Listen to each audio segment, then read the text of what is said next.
thousands of dollars more than the actual value. Before you close the deal, you have to pay some money up front to cover taxes, fees, and other charges. That's where they get you. The Better Business Bureau has tried to contact Worldwide Management Group, but the calls and letters have not been answered. The federal government is getting more complaints about unwanted phone solicitations, and that's raising questions tonight about how well the Do Not Call registry is working. The registry was created nearly a decade ago to limit telemarketing sales calls. More than 209 million phone numbers are listed on it, and companies are supposed to check the list monthly. The biggest complaint right now is about those pre-recorded messages known as robocalls. If you need a hotel room at the last minute, Travelocity can help. They've introduced a new app for your iPhone called HotelDealsByTheLastMinute.com. The app is free and available to download from Apple's App Store. It is for people looking for a hotel room tonight, tomorrow, or the next day. Travelocity promises deals on hotels rated 3 stars and up. And here's a story guaranteed to make you hungry. The city of Troy holding its first ever restaurant week. It starts today and runs through Sunday. Restaurants that have signed up are offering special value meals for between $10 to $30. They put up a list of restaurants taking part on our webpage at WMYT.com. That's all the business, Jess. Back to you. All right, Jim, thank you. We've been reporting on the flood recovery effort in Schoharie County all year long, and now we're learning that somebody is actually stealing from the flood victims. Kumi Tucker has that story coming your way live at 6. Sorry, what did you say? I think. Yeah. Sorry, I didn't mean to go. No, it's okay. I can never like hear what they say.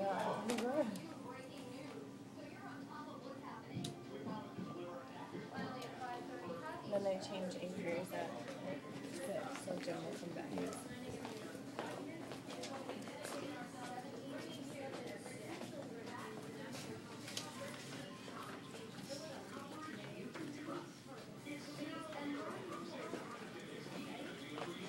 Where am I now?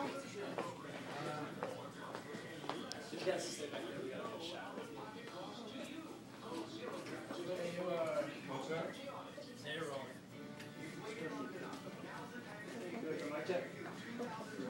Many in Schoharie are still trying to get back into their homes. Now it's not only their belongings that have been stolen, but also their sense of security. Brenda's husband, Larry Curran, is offering a $1,000 reward for information leading to the arrest of whoever's responsible.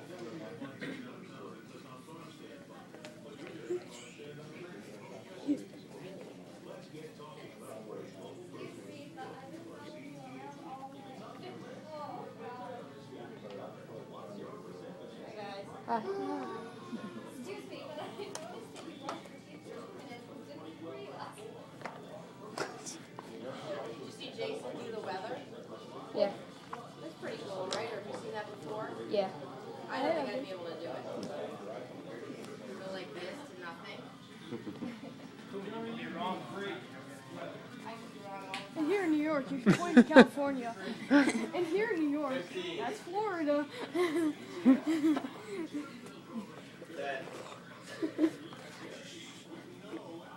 I don't know my country.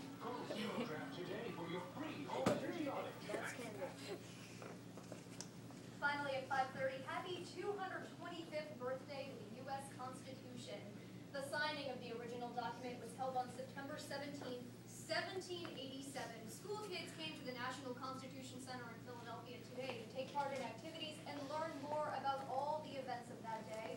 There was also a wreath placed at Christ Church where 5 signers of the Constitution are buried. Good little history lesson, and now a little lesson in weather from Jason. Thanks very much, Jess. It's a cool school trip. I can do that myself. 59 degrees overnight tonight. As the skies will be mostly clear early. I mean, it's gorgeous out right now, so we've got evening plans. That's all good. It's later on that the clouds will begin to thicken up and the wind will begin to pick up as well. Speaking of the wind, a high wind watch is in effect for the entire News Channel 13 viewing area from tomorrow afternoon into tomorrow evening. So here's how the day shakes out. Clouds in the morning with showers knocking on the doorstep at about 7 to 8 o'clock. Breezy by then, 60 degrees. Rain moves in and we'll be in and out of the rain through the afternoon. It'll be heavy at times, but also the wind very gusty as we roll on through tomorrow afternoon. So a pretty rough day's worth of weather to get through. We'll get into that in more detail coming up with Jim Camber. If there's more news ahead, News Channel 13 continues.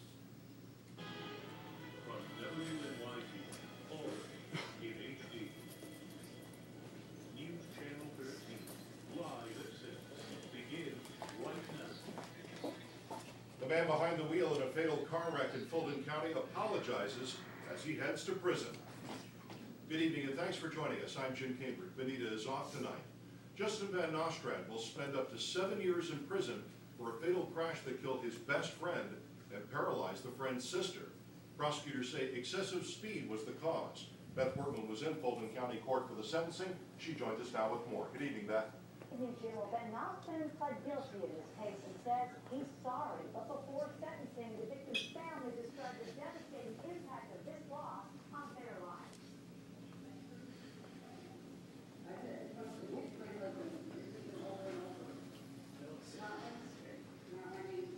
Christine Pinkerton described the shock and grief last December upon learning that her son TJ had been killed in a horrific car wreck.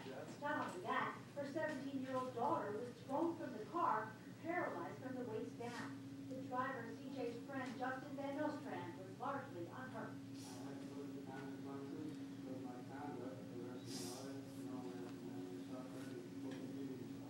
Sheriff's deputies say Van Nostrand passed several cars on a country road on December 4th at excessive speeds up to 100 miles per hour. He lost control, slamming into an embankment off Route 29. The Ford Mustang going airborne, hitting the side of a house, landing on its nose.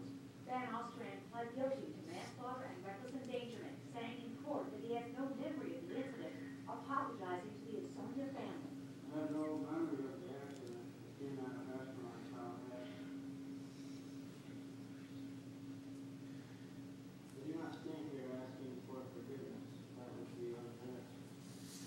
We just want everyone to know that hurt too. Pinkerton also read a statement from Kelsey, now confined to a wheelchair. She said no amount of prison time for Van Nostrand is enough. Whatever kind of representation I feel there's never been enough time for the people to try to for a lot of people. People being in a wheelchair. With whatever type of serve, we were to see that. Now, Van Nostrand, who was from Lauderdale, was served with 2 1/3 7 years in prison, and when he gets out, the Asonia family wants him to speak to school children about the consequences of reckless driving. Thank you, Beth. The family of a college student who died during a trip to Saratoga Springs is using billboards now to find out more about their son's mysterious disappearance and death. Mark Mulholland has the story from our Saratoga newsroom tonight. Good evening, Mark. Well, good evening, Jim. Alexander Grant passed away more than a year and a half ago for a